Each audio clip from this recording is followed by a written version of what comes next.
Just this past weekend, we all went through that biannual ritual of changing the clock back and forth and the disruption that comes with it. And one has to ask themselves after a while, why do we keep doing it? Why are we doing this? Welcome to The Best New Ideas in Money, a podcast from MarketWatch. I'm Stephanie Kelton. I'm an economist and a professor of economics and public policy at Stony Brook University. And I'm Charles Passy, a reporter at MarketWatch. Each week, we explore innovations in economics, finance, technology, and policy that rethink the way we live, work, spend, save, and invest. Was this March the last time we'll ever spring forward? The Tuesday after many of us adjusted the clocks, the Senate unanimously passed a bill that would keep us on daylight saving time year-round. I ask unanimous consent of S623, a bill to make daylight saving time permanent. The House will vote on the bill next. This week, we're looking at what staying on daylight saving time, or DST as it's sometimes referred to, could mean for some surprising aspects of our lives. It's a topic that inspires strong feelings, whether you prefer standard or daylight saving time. It is saving, not savings, by the way, is influenced by where you live, how you live, and what you do. So where did DST come from? Ben Franklin had the basic idea in 1784. He was 78 years old. He was U.S. ambassador to France. He used to go to diplomatic events that would last through the night and then sleep very late. David Prerau is the author of the book Seize the Daylight, the curious and contentious story of daylight saving time. One day he woke up early, saw the sun shining in his window and said, I'm wasting all this beautiful sunshine. And meanwhile, using those expensive candles to light my home at night, wouldn't it be nice if everybody woke up earlier and made better use of daylight? So that's sort of the basic idea. Ben Franklin didn't have a mechanism to adjust the clocks at that moment in history. He wrote a satirical editorial in a French newspaper, calculating how many candles Parisians would save if they adjusted their daylight schedules. But daylight saving time wasn't actually tested until there were more pressing reasons. All the countries on both sides of World War I used daylight saving time. And when the U.S. got involved in 1918, we also put in daylight saving time. And that's how it got started in the U.S.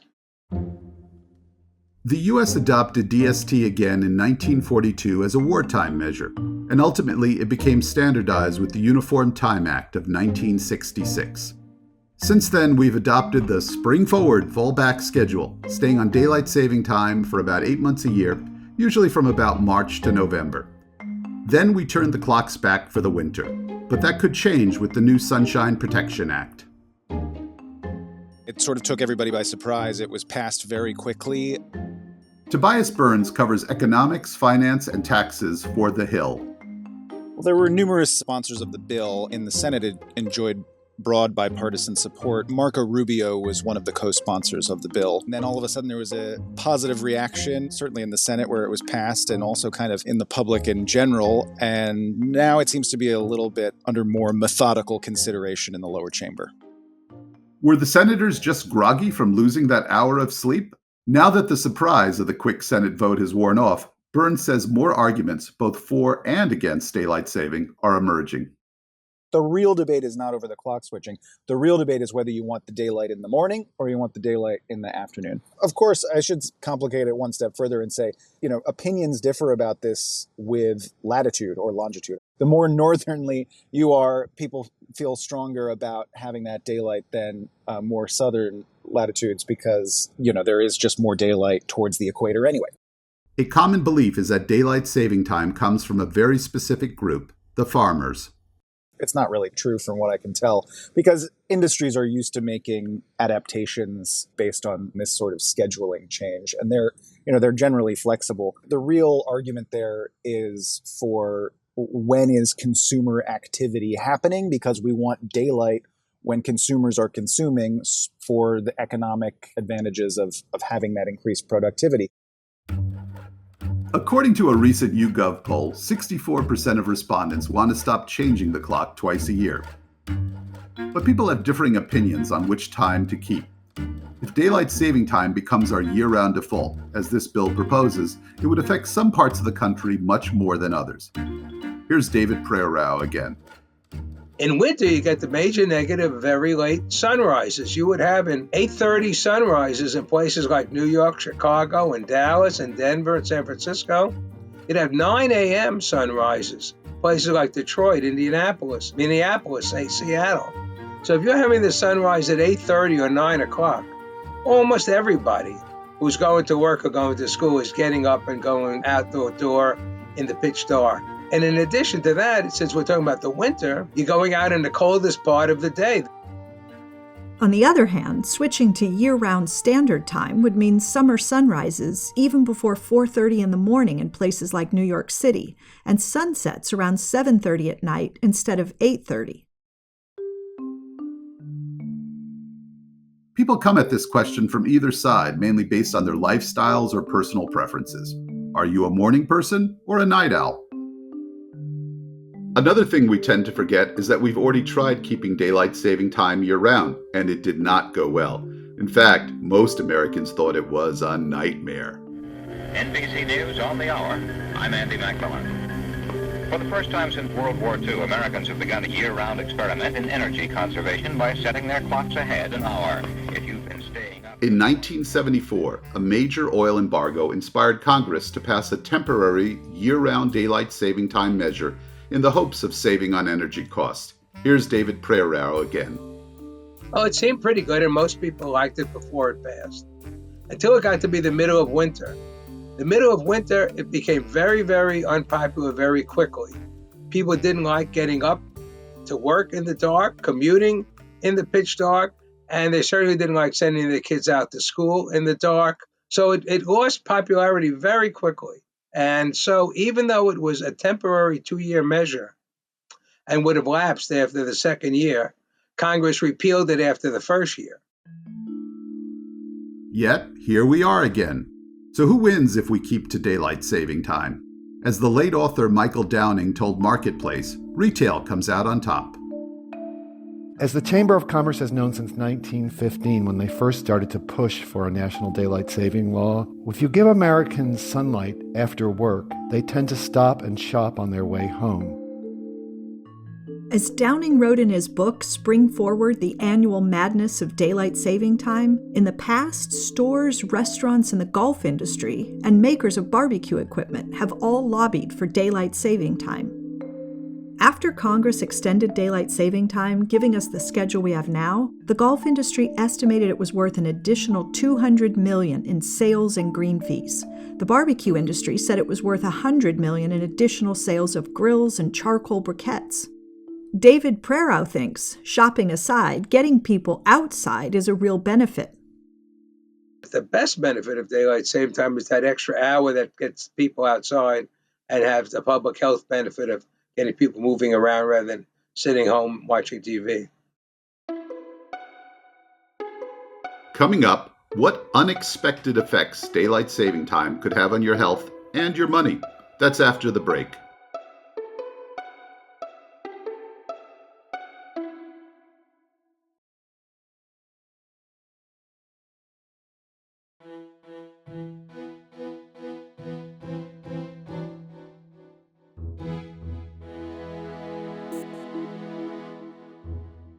Welcome back to the best new ideas in money. Before the break, we heard about why daylight saving time was invented, as well as some of the potential benefits of DST. But many, including some medical experts, think moving off standard time has real downsides. We have this internal clock that is set by the sun. And so our body takes the light cues that we receive every day and uses that to determine when we should sleep and when we should wake up. Erin Flynn Evans is a circadian physiologist and sleep researcher. During daylight saving time, when we set our clocks to a time that's a little bit offset from sunrise, so for most people during daylight saving time, our clocks will be set so that we're waking up a little bit before sunrise. That creates what we call circadian misalignment. So we have to wake up earlier than our bodies would like to wake up during the entire season of daylight saving time. And when you do that day after day after day, that can lead to pretty significant negative health consequences. Springing forward has been shown to increase the number of fatal car crashes and strokes, though those effects are only seen for a short while after the time change.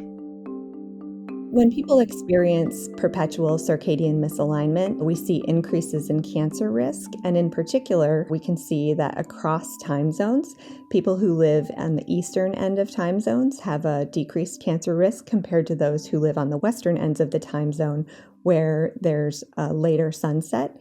And in part, that may be because people on the western edges of the time zone have a greater circadian misalignment, but they also probably get a bit less sleep.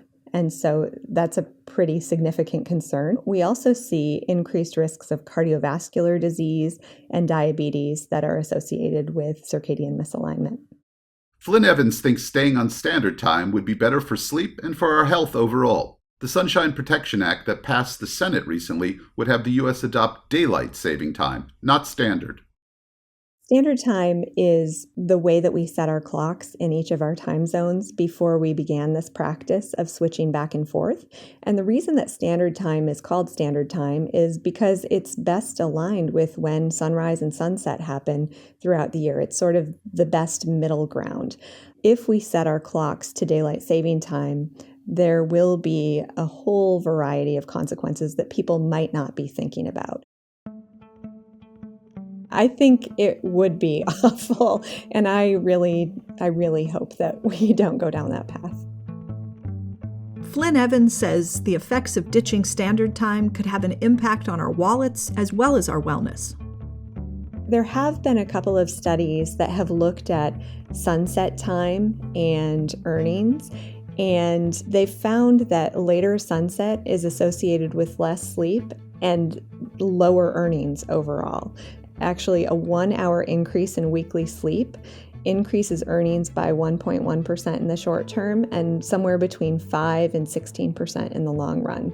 So, I think that we don't always think about how our sleep or well-being impacts our productivity at work and impacts our ability to be effective and then earn a higher wage. But there are pretty significant consequences. And I would say, in particular, we really have to be careful about how we set our clocks because daylight saving time would mean that we have a later sunset year-round.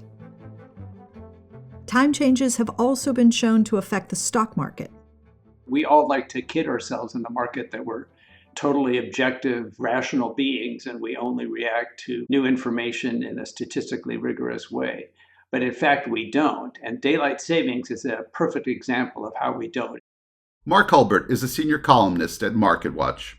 It turns out that on the Monday after the Sunday in which we go in the spring forward onto daylight savings time, the stock market on average, but in a statistically significant way, performs less well than average. And the theory behind it, according to the professors who conducted the research, is that the fact that we have lost an hour of sleep has thrown us off sufficiently that we tend to look at the glass as half empty as opposed to half full. And that is all that's needed for us to more likely sell than we otherwise would.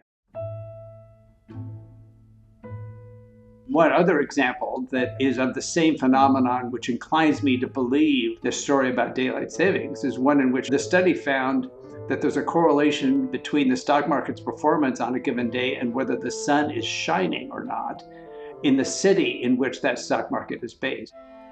While the market might dip right after we spring forward, one analysis in Bloomberg says the market performs slightly better overall during daylight saving time.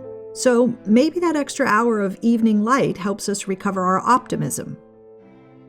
There's a case to be made for adopting either DST or standard time, but author David Prerau has a different point of view. Yeah, I think that the current system is about the best we can do. We only have a certain amount of daylight in the winter. You can't manufacture more. The only thing you can do is move it around to the place that has the best benefit. I think the problem is that people don't make any preparation for that loss of time. Loss of an hour of daylight saving time is no different than going from Chicago to New York, switching a time zone, which is the same as going from Paris to London. So I think that's the problem with our current system. Nobody plans anything about daylight saving time. They stay up the normal amount of time, and all of a sudden they wake up and they're groggy because they lost an hour's sleep. If they had a day or two before gone to sleep a little earlier, I think a lot of those problems might be minimized. Maybe not completely eliminated, but minimized to a great extent. As it currently stands, the Sunshine Protection Act still needs to be voted on by the House. If it passes, the legislation would go to President Biden for his signature, but there's no guarantee that I'll sign it.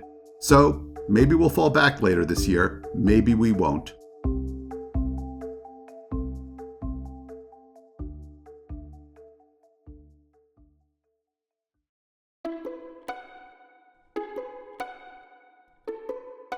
Thanks for listening to the best new ideas in money. You can subscribe to the show on Apple, Spotify, or wherever you listen to podcasts.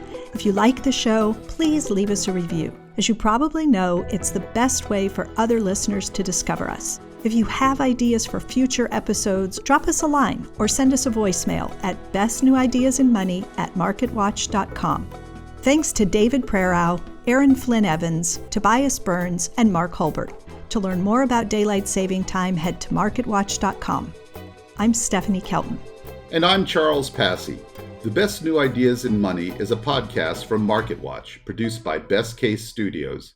Suzanne Myers is our producer. Our associate producer is Hannah Leibowitz-Lockard. The executive producer for Best Case Studios is Adam Pincus. For MarketWatch, Melissa Haggerty is the executive producer, and the associate producer is Katie Ferguson. Jeremy Binks is our news editor. This episode was mixed by Katie Ferguson. The Best New Ideas in Money theme was composed by Sam Retzer. Stephanie Kelton is an economist and professor of economics and public policy at Stony Brook University and not part of the MarketWatch newsroom. We'll be back next week with another new idea.